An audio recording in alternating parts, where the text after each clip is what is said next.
kakasali lang po namin. Kikita pa po ba kami gaya ng kinikita ng top earners ngayon? Yayaman po ba lahat ng sasali? So, ito yung tanong ng mga Ito yung tanong ng duda, may duda. Ako sir, actually, nung nag-start ako, kwento ko lang, nakakita ko na kayo nun Same question. Same question. Sabi ko, grabe na sila Magiging katulad pa ba o nila? Magiging buhay ko pa ba yung buhay nila? Which is nakwento nga kanina. So, Well, sa'yo sir. Personally speaking, alam nyo, ang networking landscape ngayon, pag sabing networking landscape, yung itsura ng networking ngayon, kumpara 10 years, 5 years, 18 years ago, is very, very different. If the question now is, kasasali mo pa lang at kikita ka, the question there is, kikita ka katulad ng top earners. Kasi mas marami na pong opportunity ngayon kesa dati. One example is this. Because of online marketing, we have awarded our top 20 recently sa Araneta, lalo na yung mga naka-attend. Karamihan ng mga top 20 doon, kilala nyo na.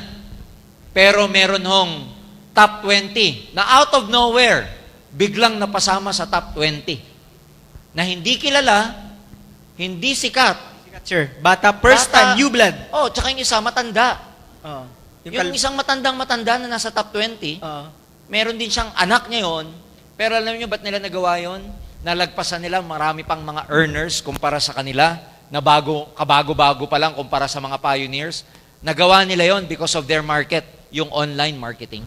Yes. Kaya kung ang question ngayon, katulad ng pinag-uusapan natin, Roy, sa backstage kanina, ang daming kumikita ngayon Dami. sa online marketing na yung kinikita nila, hindi namin alam, silent type.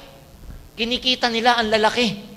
Hindi katulad namin dati, ang opportunity natin, offline marketing lang.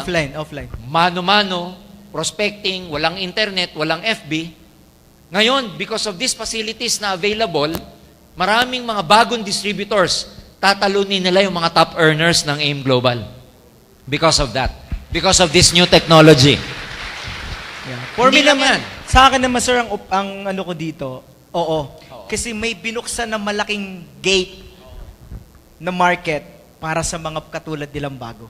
Tsaka, we have to understand that kaya ako nasabing iba na yung landscape kasi mas educated na yung mga tao ngayon kumpara dati. Yes. Mas alam na nila na merong asenso sa networking. Dahil sa dami na nagkaroon ng resulta, maraming mga tao educated na in a way tungkol dun sa industriya. Kumpara mo 10 years, 15 years ago, ang tingin lang sa networking, direct selling. Ang tingin sa networking at that time, hindi mo pwedeng ikarir. Tingnan nyo sa nangyayari sa AIM Global ngayon. Networking, AIM Global na. Marketing plan na natin nagiging dahilan para magpa-uwi ng mga OFW. Ganun na siya kabigat ngayon. Grabe.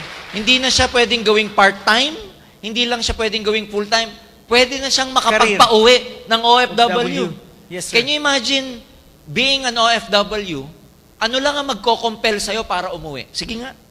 Ano lang ang magsasabi sa'yo para umuwi ka, Roy? Dalawa lang yan Pag namatayan ka, namatay. Tapos tinanggal ka dun. Oo. Pag namatayan ka, uwi ka. O kaya, pag may mas malaki ka ng kinikita dito, na pwedeng pang-suporta ng buhay ng pamilya mo. Correct.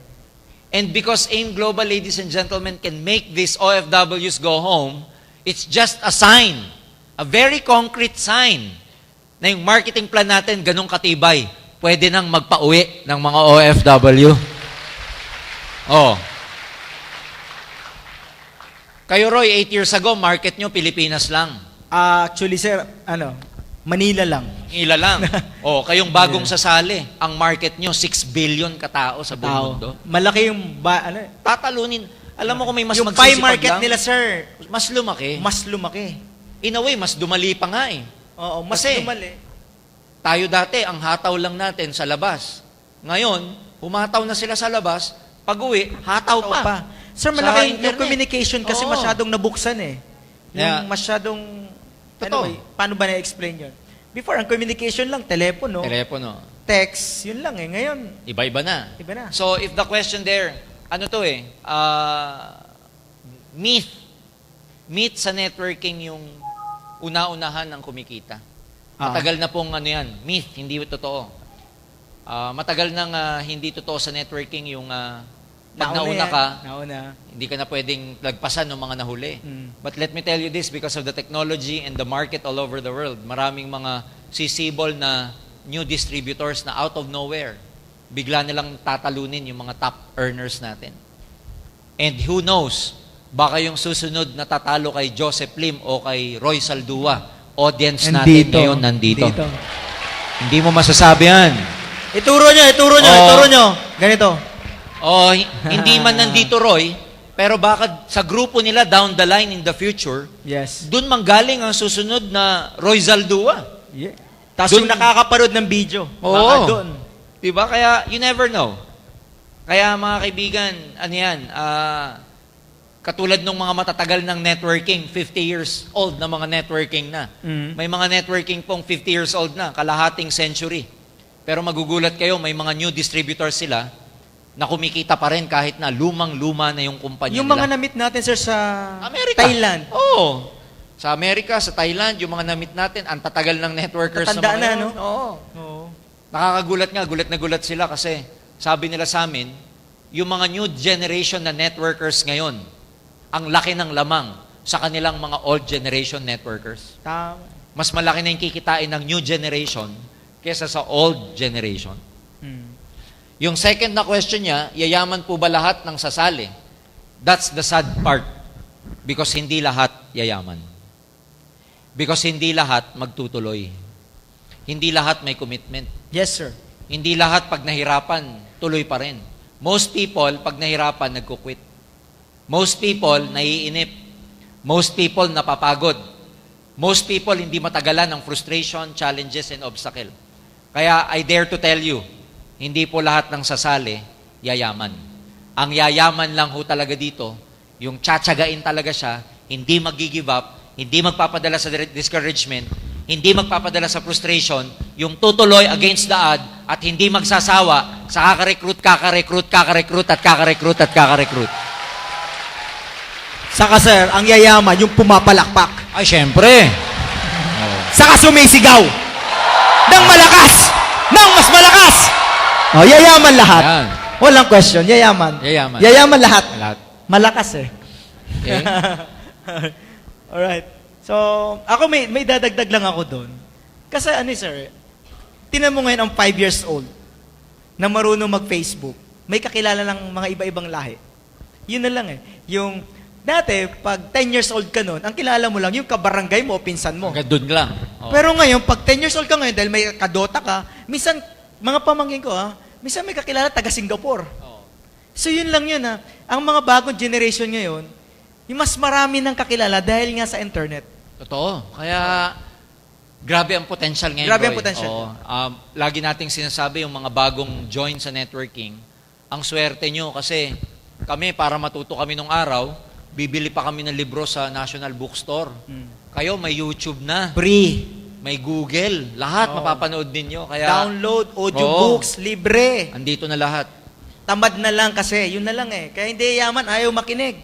Ayaw magtyaga. Kaya yung natutunan niya, hindi niya ginagawa. Yes. Yan ang mga talo ng networkers ngayon because of information overload. They know a lot, but they fail to do it. Yun ang talo mo rito. Pagka masyado kang alam pero hindi mo ginawa, talo ka. Kaya nung araw tayo naman, dahil kukunti ang alam natin, hataw na agad Apply yun. na apply. Apply ng apply. Kasi kukunti lang ang Sir, alam natin. natatandaan ko, ako yung, siguro mga second year ko sa network, dahil nga limitado yung teaching, pag may ibang company narinig ko may training, para akong aso. Uhaw na uhaw ka. Ako doon, training ako. Nagbabayad, tas kunwari, taga doon din ako. Nag-a-attend ako sa iba-ibang Para lang company. makasagap ka. Kasi sabi ko, kailangan ko matuto kasi may pera dito.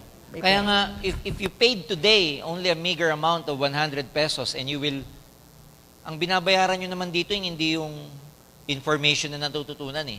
Pag umattend ka ng training at may bayad, ang binabayaran mo doon yung years of experience nung nagte-train sa'yo. Tama. Kasi hindi mo matatawaran ng experience. Alam mo kung ang experience pwede lang ipasa, pinasa na namin eh. Ito 18 years, iyon na. Di ba kung pwedeng ganun eh? Hindi. pag may mga training at nagbabayad kayo, it's the piece of experience that you're actually paying for. Yung piece ng experience na yun, because can you imagine, itong mga sinasabi namin Sir, ni Roy. may dadagdagan ko. Ito, hindi to relevant, pero yung experience, may nagturo sa akin, ang experience daw, sir, para daw siyang lente sa mata mo at sa utak mo, na habang may dumadagdag experience mo, kumakapal yung lente mo at nagiging malinaw lahat. So the more na experience mo, kaya sabi nga doon, just trust the process. Dapat ka doon sa process. Kasi habang doon tumatagal ka at nadadagdag yung experience mo, parang nadadagdagan yung kapal ng lens mo at nakikita mong mas malinaw lahat. Yung parang pag nakita mo kaagad ang opportunity, nakikita mo agad ang potensyal, nakikita mo kaagad na mayroon talagang future. Maganda kasi you gain wisdom with that. Nagkakaroon ka ng wisdom. Yun nga yung lagi kong sinasabi sa mga ibang distributors when I go around the country. Can you imagine na nung time natin walang ganito, Roy? Pero lumaki tayo. Oo. Ibig sabihin, napalaki namin network namin nang walang ganito, walang training. How much more kayo, may ganito kayo? Hindi ko na lang alam kung hindi pa kayo puputok. Correct. Lahat na ng klaseng training, kinonceptualize, ginawa nyo ng iba't ibang version para hindi nakakasawa. Ito, ang dating dito, ano ba to? Parang opera eh. Opera. Dapat naggato ako. Oh, di ba? Dapat pa na nagpakulot ako. Nag-wig ka na. Oo nga, Tama-tama, maitim ako ngayon. Ginawa ng iba't ibang version, variety, para lalong sumakto sa inyo. And can you imagine kami na matagal ng mga networkers, walang available na ganito sa amin before, and yet we were able to build our group. How much more sa inyo? Kaya itong tanong na to kanina, sigurado to, marami sa inyo magiging top earners pagdating ng panahon. Mas marami nang yayaman. Mas marami na.